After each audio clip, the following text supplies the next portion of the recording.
घूम के ये देख रहा हूँ कि बड़ा समर्थन जो है भाई चांद बाबू को यहाँ इस विधानसभा में मिल रहा है।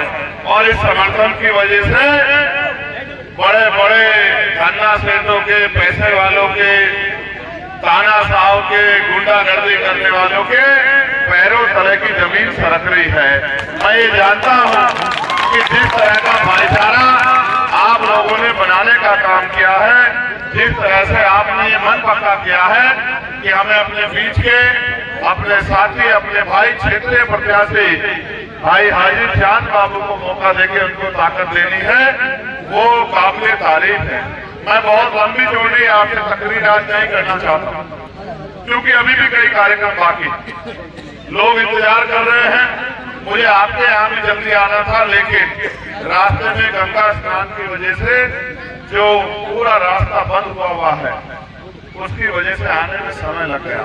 अगर वो समय न लगता तो आपके गांव में मैं लगभग 4:30 बजे के करीब पहुंच जाता। मैं ये भी मानता हूं कि आपने कई घंटे इंतजार किया है, इसके लिए मैं आपका बहुत बहुत धन्यवाद और शुक्रिया अदा भी करता हूं।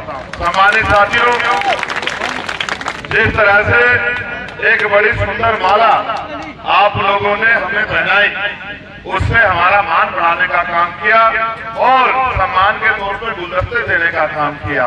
इस माला की तरफ से आप देखो, ये माला तभी दूसरे का सम्मान बढ़ा पा रही है जब इतने सारे फूल इसमें एकजुट होकर मिलजुल के और उस फूलों के इकट्ठे होने से ये तैयार हुई है।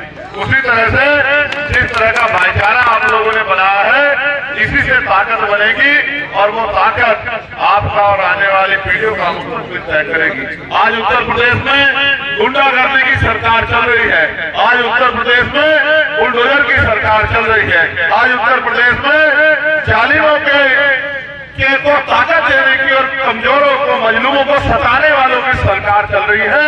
हमें इस सरकार का वोट के जोर से मुकाबला करना है। और मैं ये मानता हूँ कि पिछले लंबे समय से भीम आर्मी आजाद समाज पार्टी के साथियों ने जिस तरह से अपनी जिम्मेदारी को उठाया है, और उन्होंने जहाँ दूसरी पार्टियों ने अभी 15-20 दिन पहले प्रत्याशी तय किए, वही पार्टी ने 4-5 महीने पहले भाई चांद बाबू को ताकत देके जनता के बीच में जाने को कहा। पिछली बार उनको मौका मिलना था, लेकिन वो मौका उनको नहीं मिल पाया, उनके अधिकार को छीन लिया गया। वो जब हमारे पास आए और उन्होंने अपनी पीड़ा हमें बताई, तो हमने तय किया कि भाई हाजी चांद बाबू को ये मौका दोबारा मिलना चाहिए। और हो सकता है सहयोग से ये उपचुनाव भी उन्हीं के लिए हो रहा हो कि उनको दोबारा से मौका मिलके विधानसभा आप लोग भेजने का काम करें। आप महसूस करके देखिए, ये सरकार जो सबके साथ सबके विकास की बात करती है, इसमें सबका विकास कहाँ? क्या ये किसानों के आमदनी दुगनी कर पाई, या किसानों के गन्ने का रेट बढ़ा पाई, या किसानों के जो फसल है उसका दाम सही समय पर दिला पाई? नहीं। क्या ये पढ़े लिखे नौजवानों को रोजगार दिला पाई? क्या यह गरीबों के बच्चों को? देखो, मैं मानता हूँ हर धर्म में सिखाया गया कि तालीम लेना बहुत जरूरी है। सिखाया गया नहीं सिखाया गया? तालीम से क्या होता है? तालीम से आपकी जानकारी बढ़ती है और आपको पता लगता है कि दोस्त कौन है, दुश्मन कौन है, अच्छा कौन है, बुरा कौन है, किसके साथ रहना है, किस रास्ते जाना है और किस रास्ते की तरफ बढ़ के नहीं देखना। लेकिन तालीम जहाँ से मिलती है, उन स्कूलों को बंद करने का इंतजाम इस सरकार ने कर लिया है। लगभग 27,000 स्कूल ये सरकार बंद करने जा रही है। आप ये बताओ कि 27,000 सरकारी स्कूलों में पढ़ते किसके बच्चे? पैसे वालों के, उद्योगपतियों के, पूंजीपतियों के, बड़े बड़े नेताओं के, बड़े बड़े अधिकारियों के, बड़े बड़े सेठों के। इनमें बाबू साहब के बच्चे नहीं पढ़ते, इनमें आपके और मेरे गरीब परिवार के बच्चे पढ़ते हैं। वो गरीब परिवार के बच्चे तालीम हासिल करके आगे ना बढ़ जाए, अपनी गरीबी, बेबसी, लाचारी को काट ना दे, अपने माँ बाप को इज्जत की जिंदगी ना दिला दे और इज्जत की जिंदगी से ना जिए, कुर्सी पर ना बैठ जाए, इसलिए स्कूल बंद करने का काम कर रहे हैं। जबकि 1,42,000 नौकरियां अध्यापक की यहाँ इस प्रदेश में खाली है और वो नौकरियां नहीं देंगे, क्योंकि नौकरियां देंगे तो दलित पिछड़ों को आरक्षण देना पड़ेगा।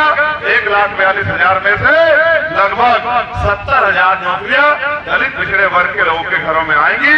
उनमें मुस्लिम भी है, उसमें हिंदुओं पर बैकवर्ड भी है, उसमें शेड्यूल कास्ट के सब जातियों के लोग हैं। तो इतने परिवार खुशहाल होंगे, इसलिए इन परिवारों को खुशहाल नहीं होना। भले स्कूल बंद करा दो। अभी इन्होंने 12-13 बस स्टैंड को प्राइवेट करने का फैसला लिया, इसमें बरेली का भी। बरेली वालों को बधाई हो कि बरेली का बस स्टैंड भी प्राइवेट किया जा रहा है। फिर क्या होगा कि आप अगर उस प्राइवेट बस स्टैंड में बैठेंगे तो उसके पैसे भी देने पड़ेंगे। आज जो शौचालय में चले जाते हो वहाँ शौचालय के पैसे भी देने पड़ेंगे। जो पीने का पानी यूज कर लेते हो टंकी का, वहाँ पीने के पानी के पैसे भी देने पड़ेंगे। और तो और कुछ समय पहले चले जाओगे तो बैठने के पैसे भी आपको देने पड़ेंगे और किराया भी कई गुना बढ़ जाएगा। मेरी बात को याद रखना। पहले कहते थे कि सरकारी रेल जनता की होती है, आप ये देखो जब से निजीकरण स्टार्ट हुआ आज रेल का किराया भी हवाई जहाज के बराबर है। गरीब उसमें सफर नहीं कर सकता। अमीरों के लिए वंदे भारत और गरीबों के लिए ऐसी ट्रेन जिसमें इतनी बुरी तरह से लोग घर के घर पहुंचने काम करते हैं। अभी छठ का त्योहार है और आपने नहीं देखा होगा, मैंने देखा एक डब्बे में 300, 400, 500 लोग जानवरों की तरह भरे हुए, लेकिन सरकार को नहीं सूझ रही है। इसलिए मैं आपको कहना चाहता हूँ ये बड़ी समझदार सरकार है। ये जानती है कि वोट किसका लेना है और काम किसका करना है। वोट आपसे लेती है और काम अपने पूंजीपति मित्रों का करते हैं। मैं आपसे बस ये कहना चाहता हूँ, चाहे वक्त का मामला हो और तो और मदरसों में मुस्लिम बच्चे तालीम हासिल कर रहे थे, उन मदरसों को बंद करने के लिए सरकार ने कितना बड़ा जो है प्रबंधन रचने का काम किया। मैं सुप्रीम कोर्ट का धन्यवाद दूंगा, इन्होंने मदरसा को दोबारा बहाल कराने का काम किया। ये जो सरकार है, ये सरकार आप समझो किसी को मारने के लिए लाठी की जरूरत नहीं, उसका रोजगार खत्म कर दो, उसकी तालीम खत्म कर दो, उसको जानवर के जैसे जिंदगी जीने के लिए मजबूर कर दो। हम अपने मुल्क में आज गैर बराबरी का शिकार हो रहे हैं। कई जाति के नाम पर, कई धर्म के नाम पर कोई मुंह रखने पे मारता है, कोई घोड़ी बैठने पे मारता है, कोई मटकी छूने मारता है। कहीं हजरत पैगंबर मोहम्मद साहब का नबी की शान में गुस्ताखी करके एक माहौल बिगाड़ने का काम किया जाता है। और जिनको आप सेकुलर नेता कहते हो, ये नेता घर में पढ़ के जो है चैन से पढ़ के सोते हैं और मेरे भाई सड़कों पर निकल के आते हैं। ये हम ही थे जिन्होंने गाजियाबाद में आंदोलन करके उस गुंडे को जेल में गिरवाने का काम किया। क्यों?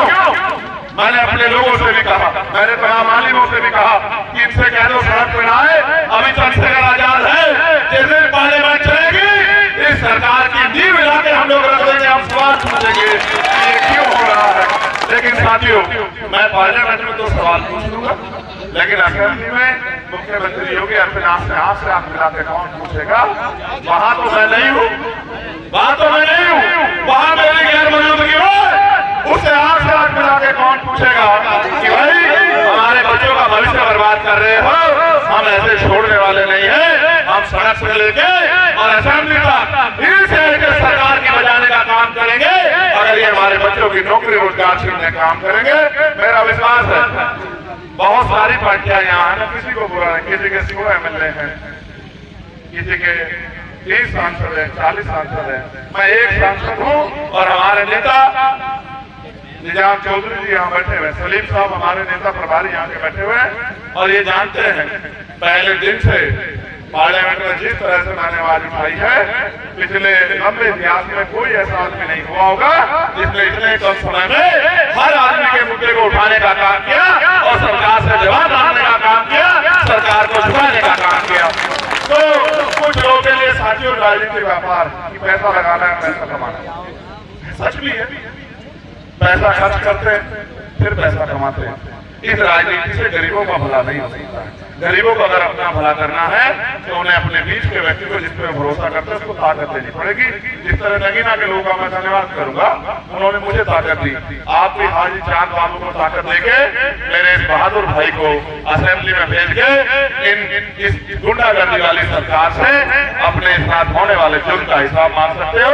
जिसके घर पे बुलडोजर चला दो, जिसका मकान गिरा दो, जिसके बच्चे को गोली मार दो, जिसको जो है घर से उठा के जेल में बंद कर दो, अभी आधार कार्ड छीन रहे हैं, फिर जो है वो पहचान पत्र छीन लेंगे, फिर वोट नहीं गिरने देंगे।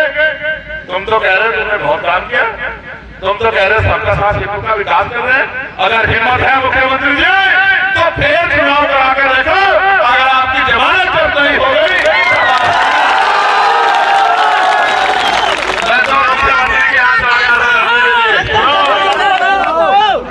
मैं तो मुख्यमंत्री को चैलेंज करने उसके यहाँ चुनाव लड़ने चला गया था, और मेरे यहाँ जाए नगीना में चुनाव लड़ने 7-8 विधानसभा है जिला बिजनौर में, कोई से एक में आ जाए, अगर जमानत जब्त करवा के नहीं भेजी तो हमारा नाम तो ये तो हाथ को हाथ। लेकिन अभी क्या करना है, पहले 13 तारीख में वोट पड़ रहे थे तो बच्चा कह रहा था कि चांद बाबू जीतेंगे, और चुनाव समीकरण में जीते जाते। यहाँ हमारी पार्टी का बेस वोट समाज का वोट, हमारे मुस्लिम समाज का वोट, हमारे किसान जातियों का वोट, हमारा पिछड़े वर्ग का वोट, हमारे कश्यप समाज के लोग, प्रजापति समाज के लोग, पाल समाज के लोग, जाट पूजा समाज के लोग, तमाम लोग जिनके लिए हमने लड़ाई लड़ी है वो भी हमारी पार्टी में बहुत मेहनत करते हैं। उनका भी विश्वास हमारी तरफ है, वो भी हमें वोट कर रहे हैं। आप देखना धीरे धीरे माहौल बदलेगा, और जब 20 आएगी 13 की जगह से 20 कर लो या 20 की जगह 23 कर लेना, परिणाम एक ही होगा कि भारतीय जनता पार्टी को हराकर आजाद समाज पार्टी का प्रत्याशी जीतेगा और विधानसभा में जाके एक जुर्म का हिसाब देगा। लेकिन ये तभी संभव है जब आप अपनी वोट का इस्तेमाल करो, और 20 तारीख को जब आप वोट डालने जाओ तो बिना किसी घबराहट के एक वोट केतली का बटन दबाकर हाजी चांद बाबू को देने का काम करो। और अगर आपने कर लिया क्या होगा पता, फिर ये होगा कि अभी तो चाहे असेंबली में कोई कानून पास करवा दो, कोई बोलता नहीं। नालियों के हाल देख, सड़कों के हाल देख, सरकार ने कहा बिजली का बिल काम करने किया। सच तो ये है कि सरकार एक ही काम कर रही है कि ना वो बिजली का बिल माफ करेगी ना और कुछ माफ करेगी। इस सरकार के घमंड को हमें 20 तारीख को वोट के चोट से तोड़ना। बताओ मतलब करोगे नहीं करोगे भाई, बताओ। ऐसा तो नहीं कि देखो अच्छा एक बात और बता दो, आप में से कोई एक आदमी जो जिम्मेदार समझदार यहाँ बैठा है, ये बताओ और किसी पार्टी में प्लस वोट तो नहीं है भाई, प्लस वोट तो नहीं है किसी भी पार्टी में। आजाद समाज पार्टी के खिलाफ किसी प्लस वोट है तो बिना प्लस वोट के कोई जीत सकते, बताओ। प्लस वोट है किसी में? यहाँ शेड्यूल कास्ट का कितना वोट है वैसे